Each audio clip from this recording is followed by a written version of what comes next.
mayambu ahamba maktada taram noksari Manipuri storyteller gi channel bu nungsibiduna subscribe to birakpagi damak asuki matik haingai leitana thagatpa phongdoksari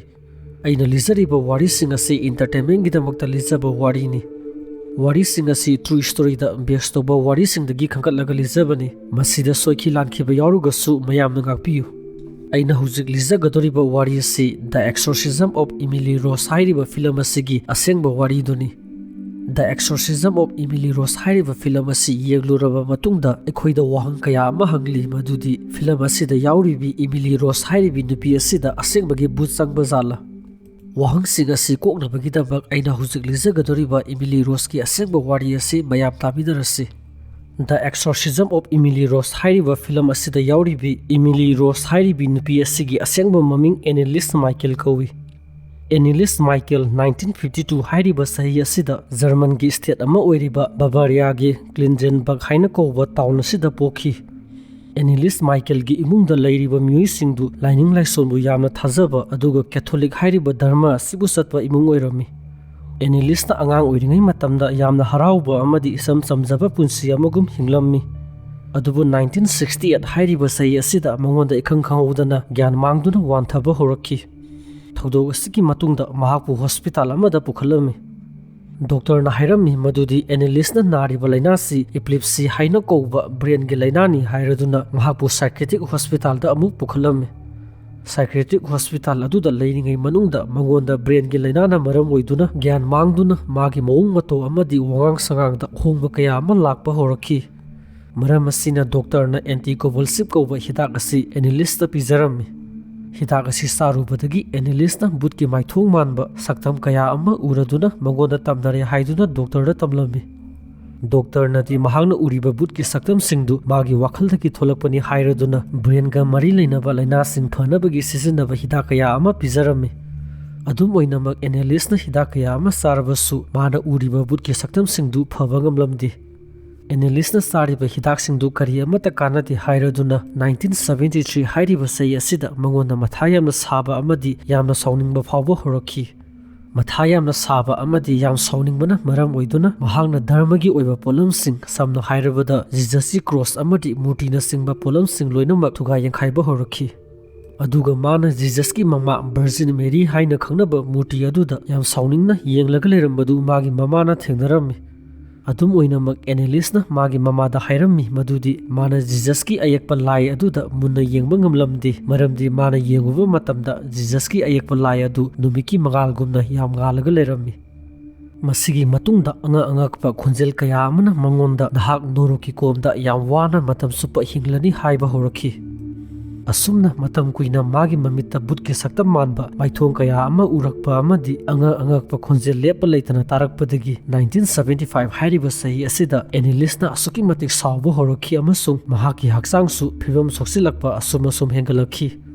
masigi matungda Anneliese na masa mathanta magi haksangda khujinna khotpa masinna sikpa masada sokpa yaba thabak kaya ama tawba horakhi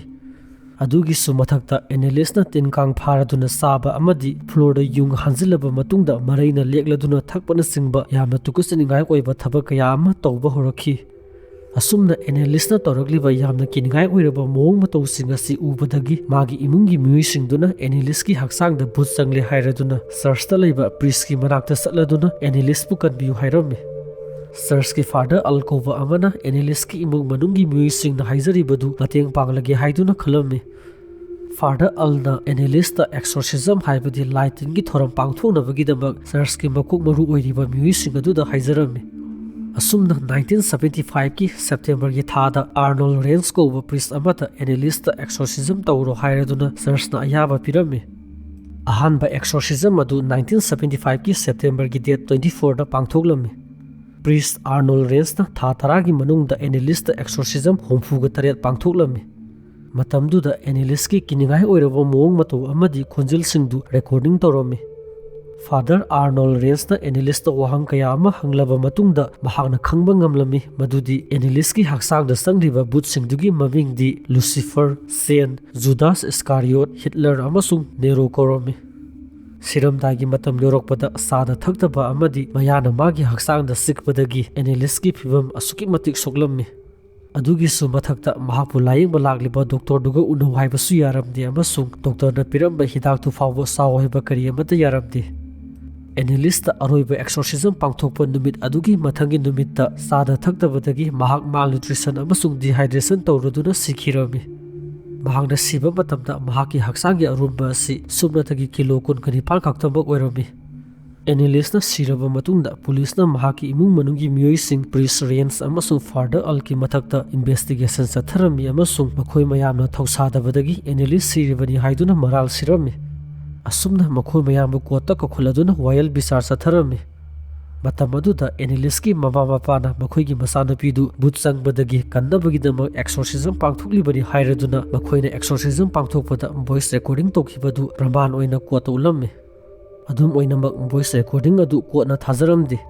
ꯃꯈꯥ ꯇꯥꯅ ꯃꯈꯣꯏꯅ ꯀꯣꯔꯠꯇ ꯍꯥꯏꯔꯝꯃꯤ ꯃꯗꯨꯗꯤ ꯑꯦꯅꯤꯂꯤꯁꯄꯨ ꯗꯣꯛꯇꯔꯗ ꯂꯥꯌꯦꯡꯅꯕ ꯑꯃꯗꯤ ꯍꯤꯗꯥꯛ ꯆꯥꯎ ꯍꯥꯏꯕ ꯀꯔꯤ ꯑꯃꯠꯇ ꯌꯥꯔꯝꯗꯦ꯫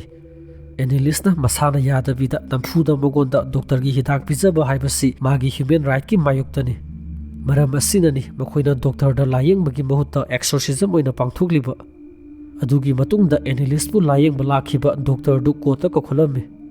ꯗꯣꯛꯇꯔꯅ ꯀꯣꯔꯠ ꯑꯗꯨꯗ ꯍꯥꯏꯔꯝꯃꯤ ꯃꯗꯨꯗꯤ ꯑꯦꯅꯤꯂꯤꯁꯀꯤ ꯍꯛꯆꯥꯡꯗ ꯚꯨꯠ ꯆꯪꯕ ꯅꯠꯇꯦ, ꯃꯉꯣꯟꯗ ꯅꯥꯔꯤꯕ ꯂꯥꯏꯅꯥꯁꯤ ꯏꯄꯤꯂꯤꯞꯁꯤ ꯍꯥꯏꯅ ꯈꯪꯅꯕ ꯕ꯭ꯔꯦꯟꯒꯤ ꯂꯥꯏꯅꯥ ꯑꯁꯤꯅꯤ ꯑꯃꯁꯨꯡ ꯃꯥꯒꯤ ꯏꯃꯨꯡ ꯃꯅꯨꯡꯒꯤ ꯃꯤꯑꯣꯏꯁꯤꯡꯗꯨꯅ ꯂꯥꯏ ꯇꯤꯟ ꯙꯔꯃꯕꯨ ꯑꯁꯨꯛꯀꯤ ꯃꯇꯤꯛ ꯊꯥꯖꯔꯨꯕꯗꯒꯤꯅꯤ ꯑꯦꯅꯤꯂꯤꯁꯀꯤ ꯍꯛꯆꯥꯡꯗ ꯚꯨꯠ ꯆꯪꯂꯦ ꯍꯥꯏꯔꯤꯕꯗꯨ꯫ ꯗꯣꯛꯇꯔꯒꯤ ꯋꯥꯍꯩꯁꯤꯡꯗꯨ ꯇꯥꯔꯕ ꯃꯇꯨꯡꯗ ꯀꯣꯔꯠꯅ ꯑꯦꯅꯤꯂꯤꯁꯀꯤ ꯃꯃꯥ ꯃꯄꯥ, ꯐꯥꯗꯔ ꯔꯦꯟꯁ ꯑꯃꯁꯨꯡ ꯐꯥꯗꯔ ꯑꯜ ꯃꯈꯣꯏ ꯂꯣꯏꯅꯃꯛ ꯃꯔꯥꯜ ꯂꯩꯔꯦ ꯍꯥꯏꯔꯝꯃꯤ ꯃꯔꯝꯗꯤ ꯃꯈꯣꯏꯅ ꯑꯦꯅꯤꯂꯤꯁꯄꯨ ꯗꯣꯛꯇꯔꯒꯤ ꯍꯤꯗꯥꯛ ꯄꯤꯖꯔꯝꯕꯗꯤ ꯀꯟꯕ ꯉꯝꯂꯝꯒꯗꯕꯅꯤ꯫ ꯑꯗꯨꯒꯤ ꯃꯍꯨꯠꯇ ꯑꯦꯅꯤꯂꯤꯁꯀꯤ ꯍꯛꯆꯥꯡꯗ ꯚꯨꯠ ꯆꯪꯂꯦ ꯍꯥꯏꯔꯗꯨꯅ ꯑꯦꯛꯁꯣꯔꯁꯤꯖꯝ ꯄꯥꯡꯊꯣꯛꯂꯨꯕꯗꯒꯤ ꯃꯍꯥꯛ ꯁꯤꯔꯤꯕꯅꯤ꯫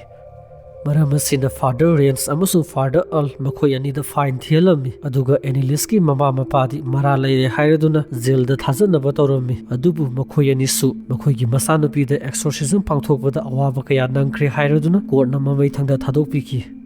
ꯑꯁꯨꯝꯅ ꯆꯍꯤ 2 ꯂꯩꯔꯕ ꯃꯇꯨꯡꯗ ꯀꯦꯊꯣꯂꯤꯛ ꯆꯔꯆꯅ ꯃꯤꯌꯥꯝꯗ ꯁꯦꯡꯗꯣꯛꯂꯝꯃꯤ ꯃꯗꯨꯗꯤ ꯑꯦꯅꯤꯂꯤꯁꯅ ꯁꯤꯈ꯭ꯔꯤꯕꯗꯨ ꯚꯨꯠꯅ ꯍꯥꯠꯄ ꯅꯠꯇꯦ, ꯋꯥꯈꯜ ꯂꯩꯅꯥ ꯅꯥꯔꯒ ꯁꯤꯈꯤꯕꯅꯤ ꯍꯥꯏꯔꯗꯨꯅ ꯑꯦꯅꯤꯂꯤꯁ ꯃꯥꯏꯀꯦꯜꯒꯤ ꯀꯦꯁ ꯑꯁꯤ ꯂꯣꯏꯁꯤꯟꯈꯤꯔꯝꯃꯤ꯫